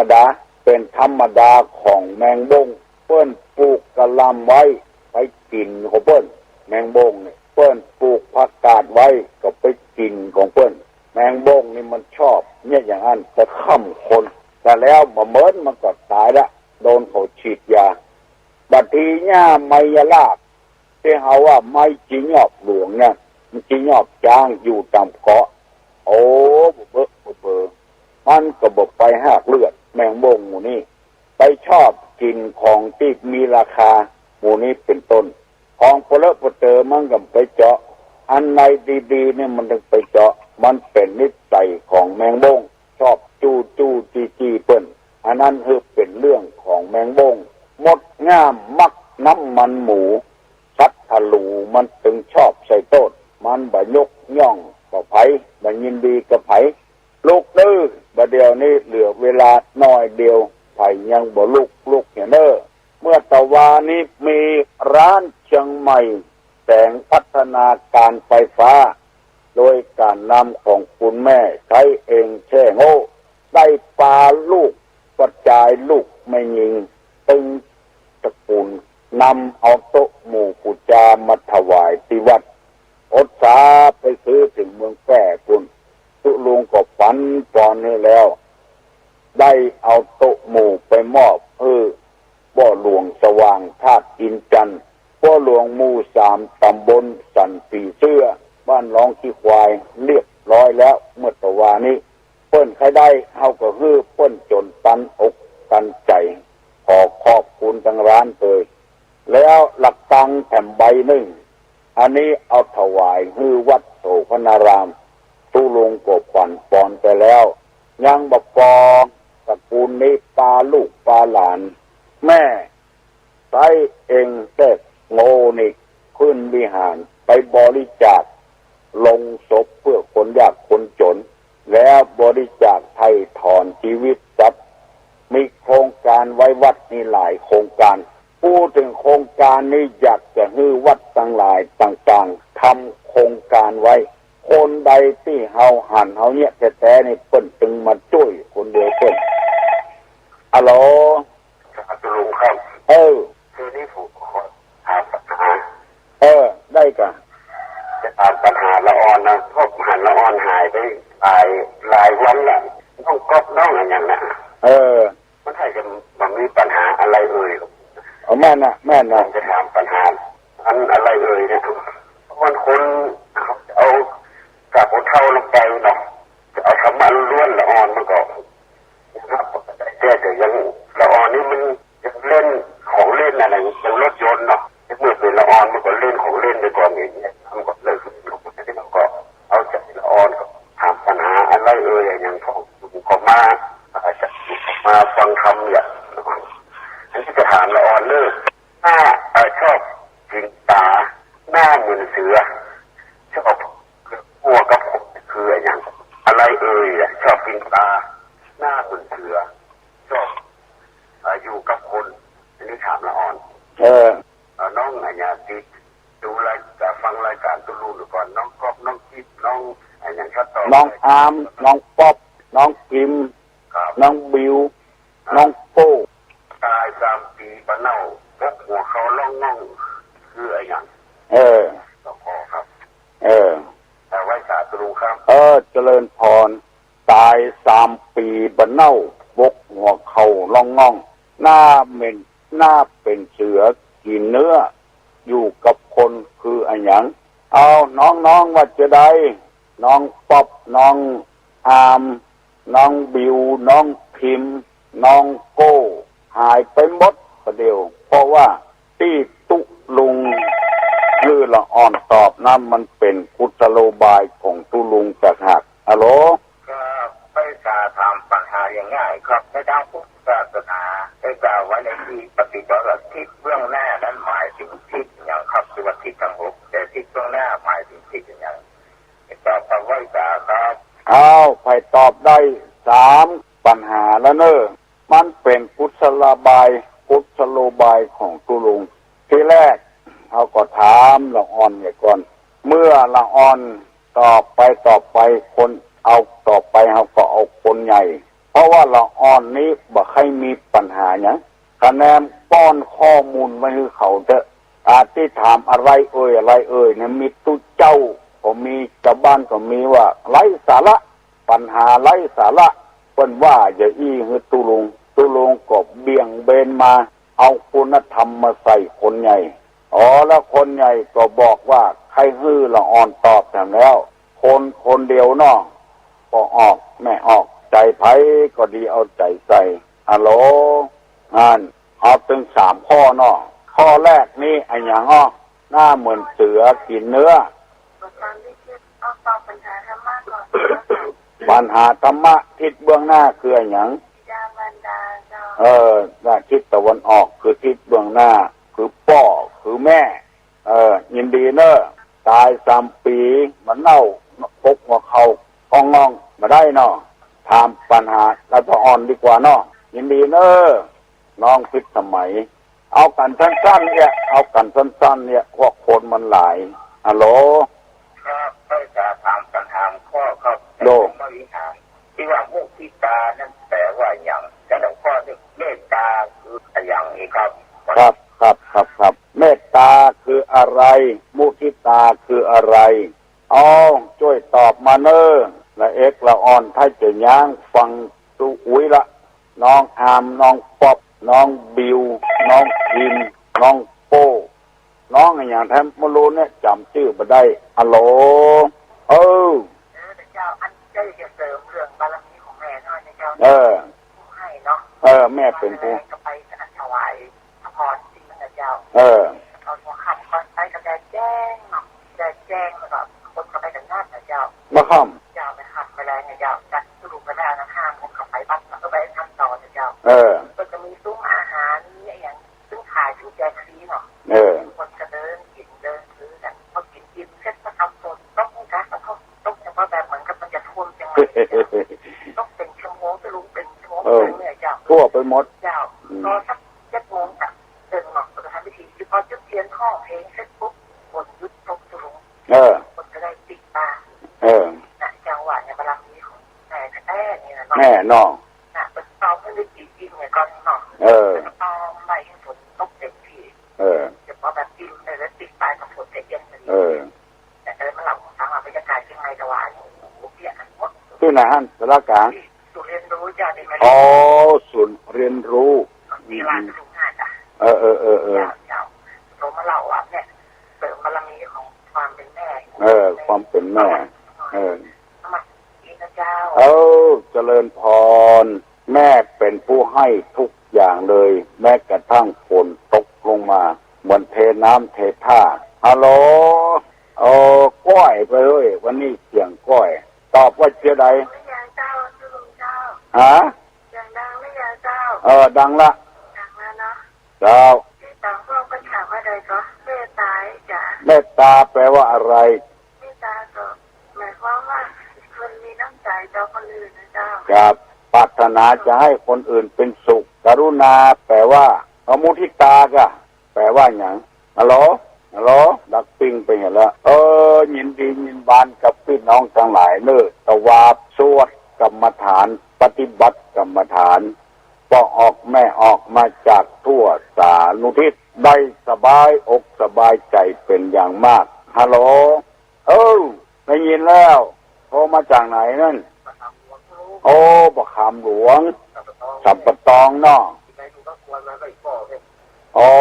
มาอยู่บ้านกวนไหมกะบนโต๊ะก็ถวาเมื่อค่ำตกน้อยตั้งเหนือนี่ตกนักเลยเอาหลังง้างฟ้าลงเลยบอกเป็นงั้นห้าเดียวเมียอย่างพ่องกับตัวลุงกำลังใจตั้งบ้านกวนนี่ฟังนักกว่าดีเนอะเนาะก็เอาเมียประคำลุงผมต้องกวนต้องเอาเมียบ้านกวนปลาเมียประคำหลวงบ้านศาลาเนาะบ้านประคำหลวงนะศาลาแกะสลักเนาะแปลงวัดแปลงวาแปลงธาตุแปลงเจดีย์แปลงนาคจ้ะบรรจุบรรเย็นโน่ประคำหลวงนี้ละบุญนักเนอะไปได้เมียประคำหลวงนะ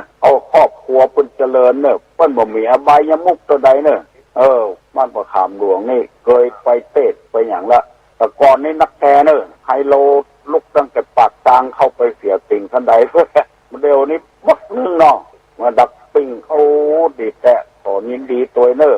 บ้านประคำหลวงบ้านศิลป์บ้านธรรมเนาะครับมาถามอย่างตะกำมาฮื้อกำลังใจตุลุงฮัลโหลเจ้าจะแปลงเตาไฟเตาไฟแบบใด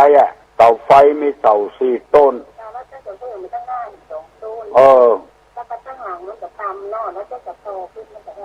ได้กะได้เป็นยังเตาไฟเนี่ยเตอะมันกว้างขวางลูกคือแปดบนหัวไปเห็นหน่อยบ่เป็นยังคือแปดบนหัวไปเห็นหน่อยควันมันจะเข้าเวลาเขานอนบ่ได้กันตัดบนหัวนี่เป็นว่ามันบ่ดีบ่ใจเนาะควันจะเข้าหาที่นอนน่ะแกสุดดำประตูประเสียงเลยแกคนหลังอยากกลับบ้านคือมันกว้างถึงหน่อย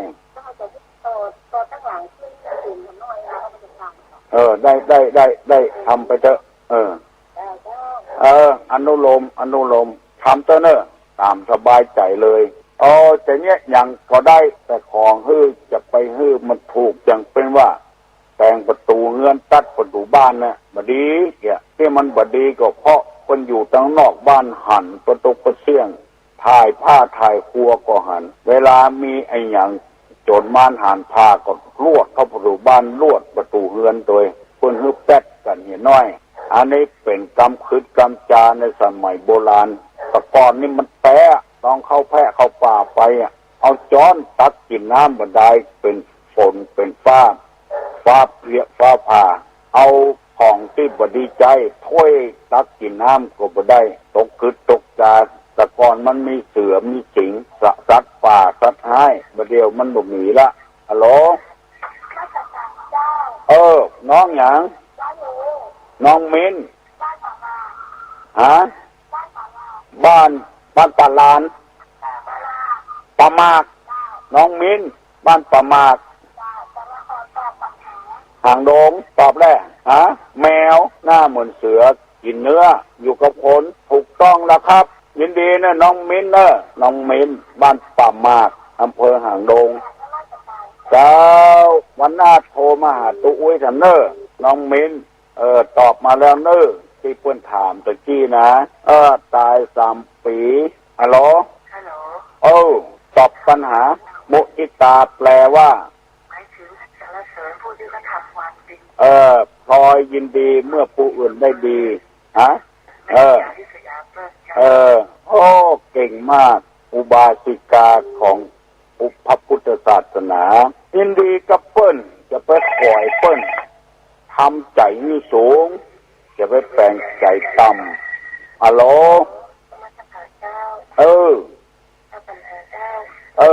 ผมมีหันสีเจ้าฮะผมมีหันสีเจ้าพรหมวิหารสี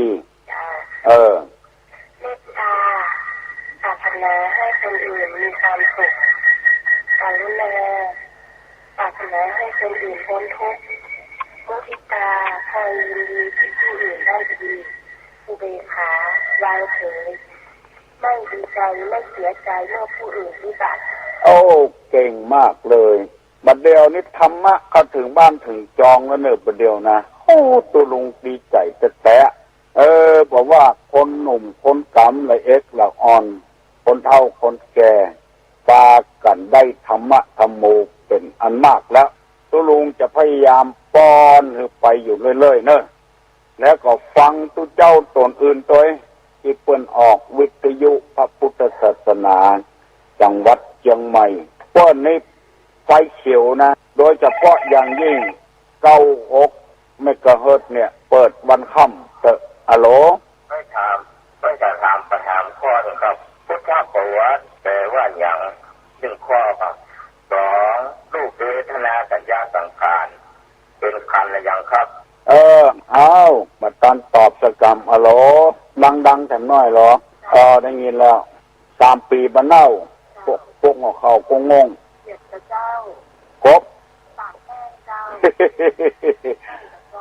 3 ปีก่อนอย่าไปใจก็หานอเน่ากะครบก็จ้างเสียก็จ้างเถอะ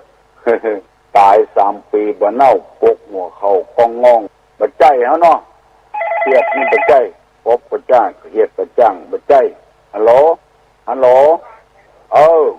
ดอกบานไม่รู้โรยอันนี้หูไหนจะถามเจ้าของปัญหาก่อนดอก3 ปีกะเจ้ายินดีแม่นายจำเสียงได้เลยแม่นายสายสนิทฮัลโหลการนมัสการตุลครับผมจานประดิษฐ์นะครับจานประดิษฐ์ครับจะไปกราบตักแม่ก่อนครับที่เมืองแป้แหละขอยินดีตัวฮะขนาดครับตอนนี้ผมอยู่เลยสนามบินมาแล้วครับนะกำลังฟังตู้ลุงในรถเนี่ยจะไปเมืองแป้แหละผมจะไปแปรจะไปแปรจะไปเอาเสื้อผ้าทั้ง2 ถุงจะไปบริจาคให้ตู้ลุงเอาไปแล้วยังเอาไปแล้วครับจะไปบริจาคที่หน้าท่วมก็ได้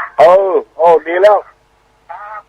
จากนมัสการ เจริญพรเนออาจารย์ประดิษฐ์จะไปเมืองแป้จะไปกราบแม่ไผ่ไข่เอาผ้าไปแจกตำบลดอยนะมาเอาที่ตุลุงเนอฮัลโหลสวัสดีเจ้าน้องหยางน้องพิมพ์เมื่อวานไปได้ฟังตู้ลุงก็จำเนาะไปวัดเจ้ามาไปวัดเนี่ยเจ้าวันนี้จะให้ตู้ลุงฟังเจ้าฮะวันนี้จะให้เพลงตู้ลุงสักเจ้าเอาห้องมาเอาค่าน้ำนมแม่อย่า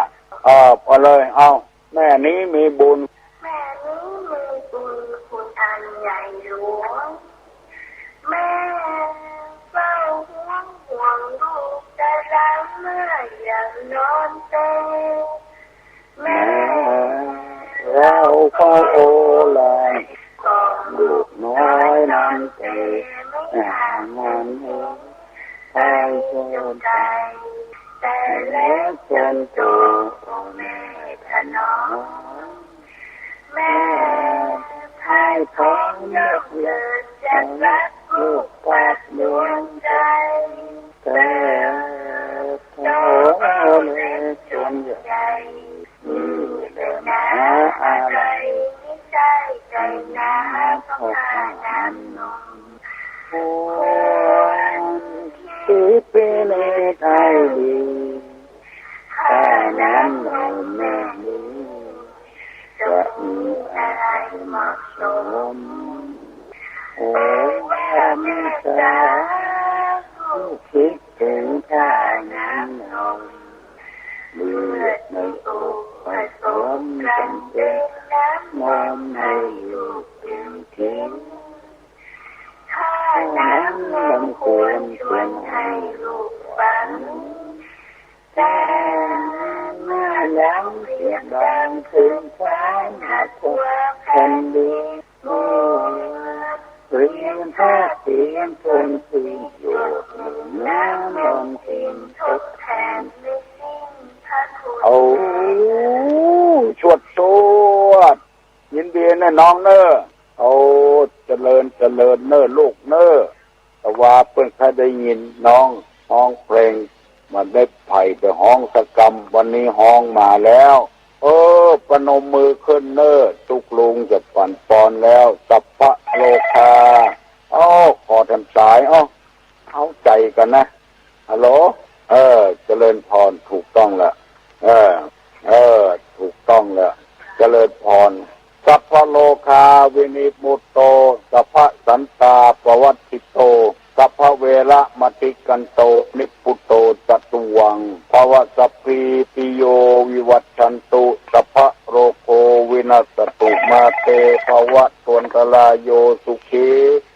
ทีฆายุโกภวะอภิวาตนะสีลิสนิจังวุธาปจายโนจัตตาโลธรรมาวัฏันติอายุวันโนสุขังภะลัง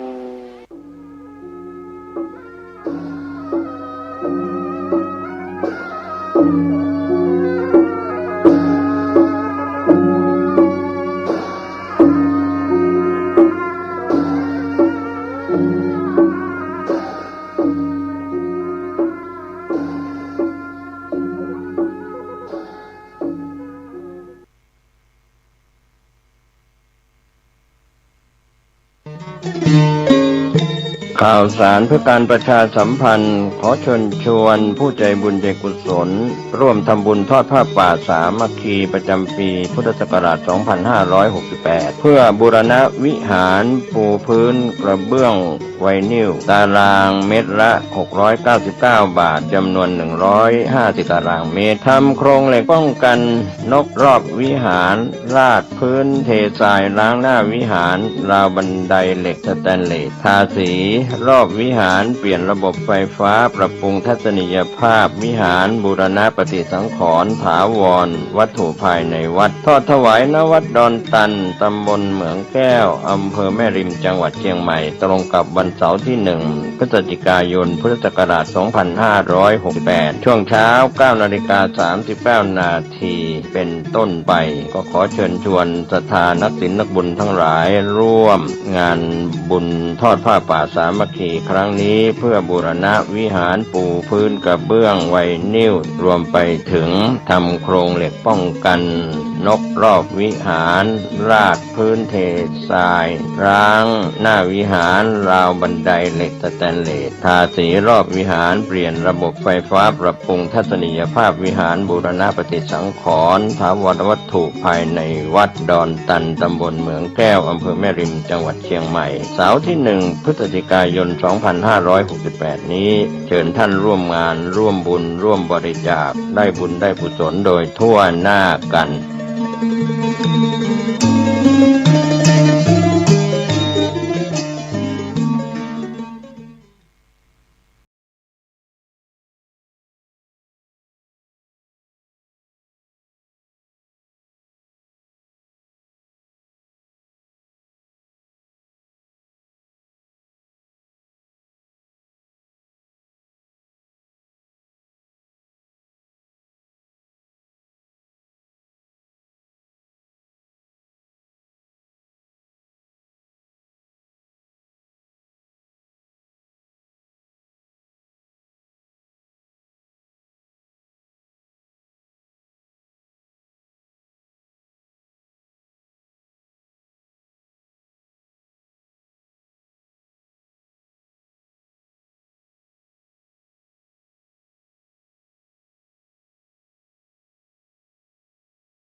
ตกใจเพราะมันไม่รู้ตามความเป็นจริง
ชั่วก็เรียนให้มันละเอียด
เรียนธรรมชาติ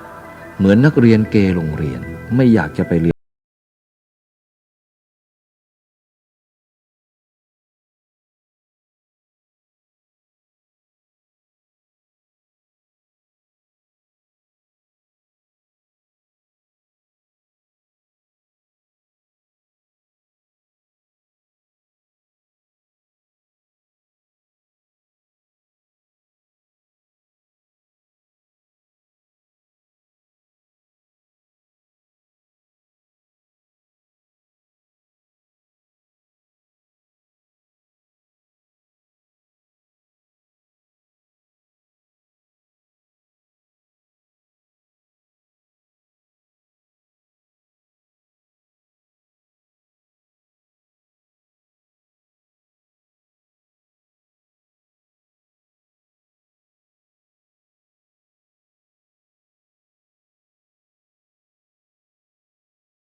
สงบแล้ว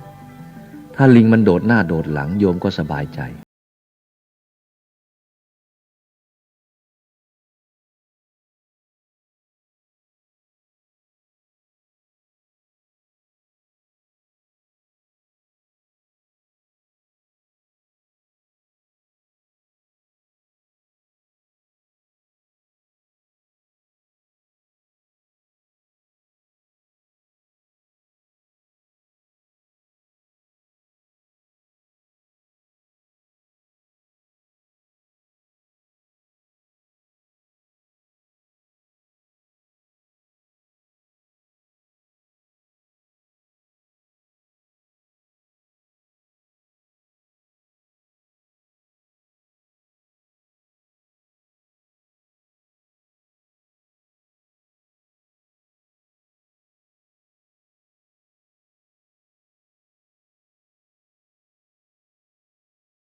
ไม่แน่อีก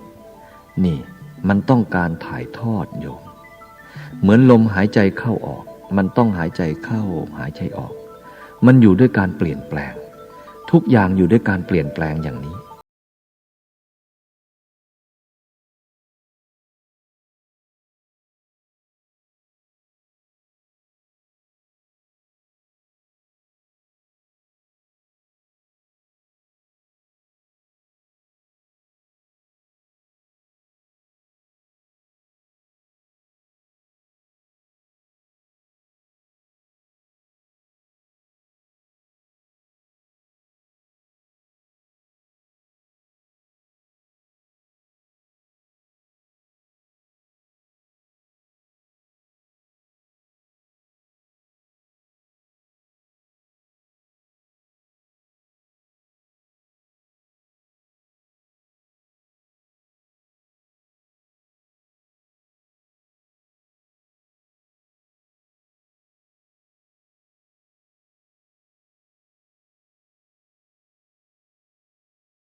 ความคิดของโยมที่อยู่ในใจมันค่อยคลี่คลายออก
ขณะนี้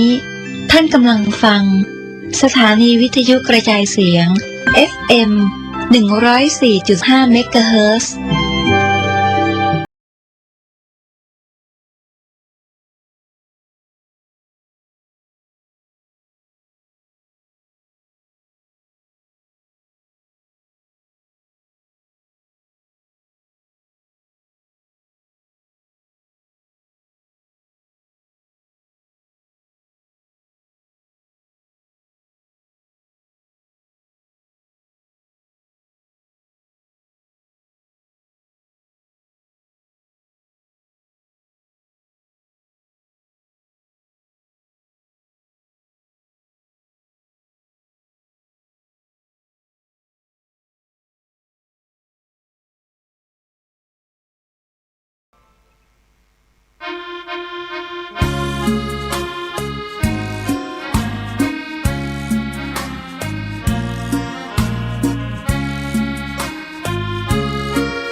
ธรรมถูกถ้อยคำเข้าถึงจิตใจฟังรายการวิทยุเสียงใสส่งถึงใจไปสู่ปลายนาสารธรรมน้อมนำมองพระศาสดาบอกผู้คนทั่วลาหันมาเข้าวัดฟังธรรมคลื่นเสียงนี้เป็นคลื่นธรรมะจากใจส่งถึงบ้านไกลบ้านไกลฟังได้สุขใจล้ำยามดึกดื่นค่ำคืนมีงานต้องทำเป็นคลื่นสารธรรมเน้นย้ำธรรมะเพื่อนใจเสียงคลื่นธรรมบอกหลักธรรมให้คลายความเหงาฟังเสียงธรรมะเบาเบาบอกเล่าถึงคนบ้านไกลสื่อธรรมะบอกลดละวางด้วยใจสื่อไปถึงสวงในเข้าใจหลักธรรมหลักดี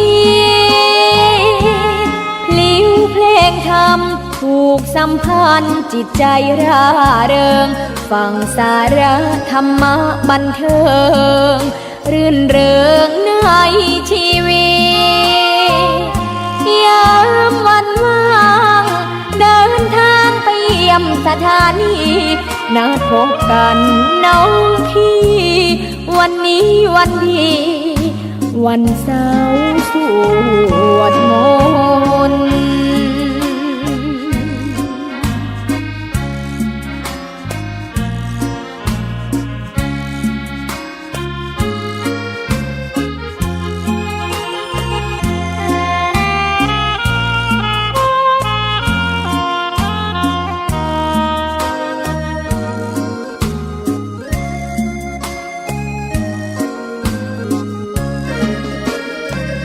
เสียงคลื่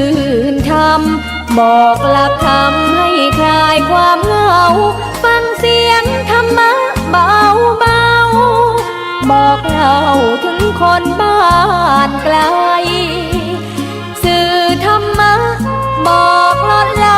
ะวางด้วยใจสื่อไปถึงสวงในเข้าใจหลักธรรมหลักดีพลิ้วเพลงธรรมผูกสัมพันธ์จิตใจร่าเริงฟังสาระธรรมะบันเทิง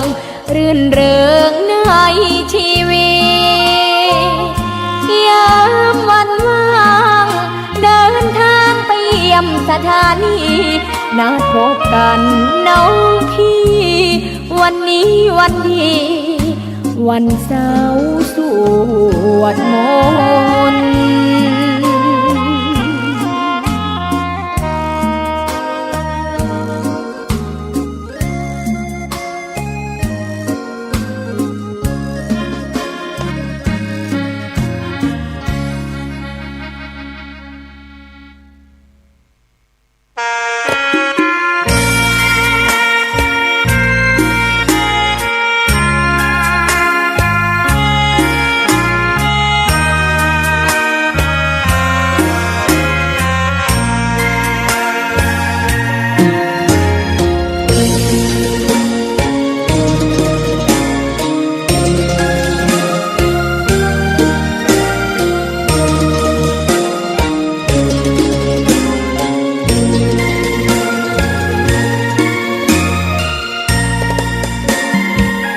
ดอกบัวดอกหนึ่ง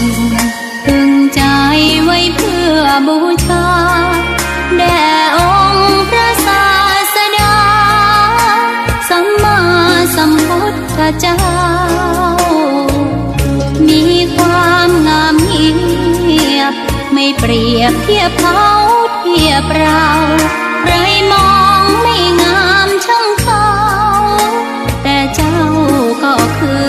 ดอกบัวด้วยความสัตย์ซื่อยึดถือความดีเป็นหลักใครรักเม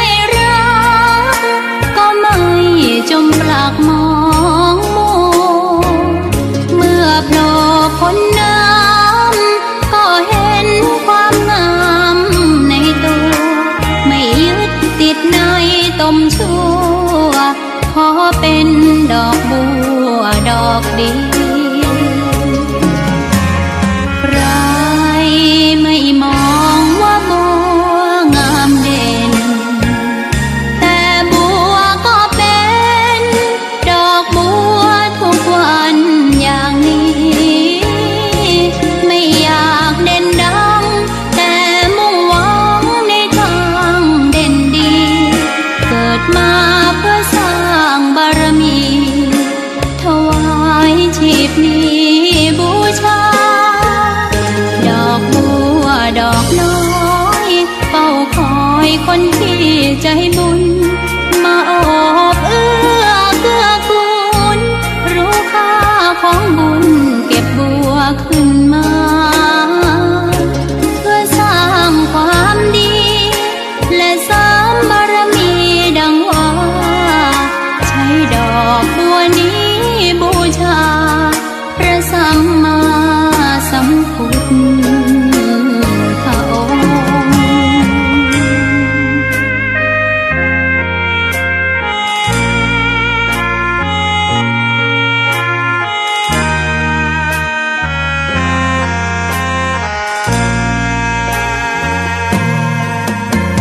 ใครไม่มองว่าบัวงามเด่นแต่บัวก็เป็นดอกบัวทุกวันอย่างนี้ไม่อยากเด่นดังแต่มุ่งหวังในทางเด่นดีเกิดมาเพื่อสร้างบารมีถวายชีพนี้บูชาดอกบัวดอกน้อยเฝ้าคอยคนที่ใจบุญมาโอบเอื้อเกื้อกูลรู้ค่าของบุญเก็บบัวขึ้นมาเพื่อสร้างความดีและเสริมบารมีดังว่าใช้ดอกบัวนี้บูชาพระสัมมาสัมพุทธองค์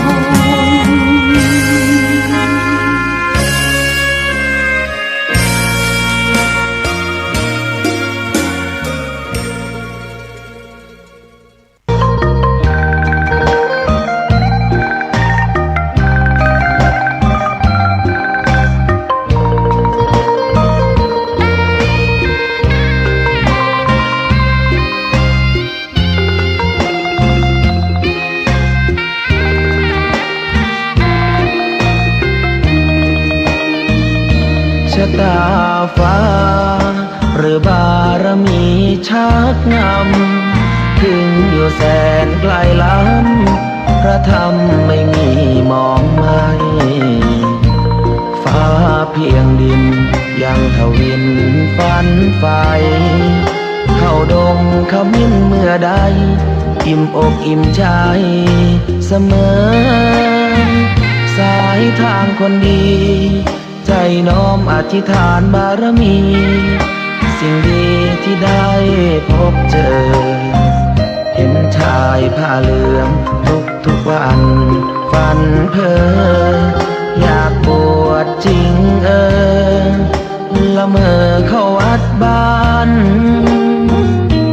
คงเป็นบุญที่เคยเป็นทุนสร้างมารักผ้าเหลืองดังว่าปรารถนายึดมั่นอยากบวชทุกทีผ้าเหลืองผืนนี้ผูกพันอยู่ในใจทุกวันใฝ่ฝันถึงผ้าเหลืองกายวาจาใจสัญญาว่าไม่เสื่อมคลายหัวใจมุ่งหมายเนืองๆไม่มีอะไรมากันให้คุณคืนศรัทธาผ้าเหลืองบวชเป็นเรื่องใหญ่เราวันรอคอยเข้าโบสถ์ได้บวชเสียที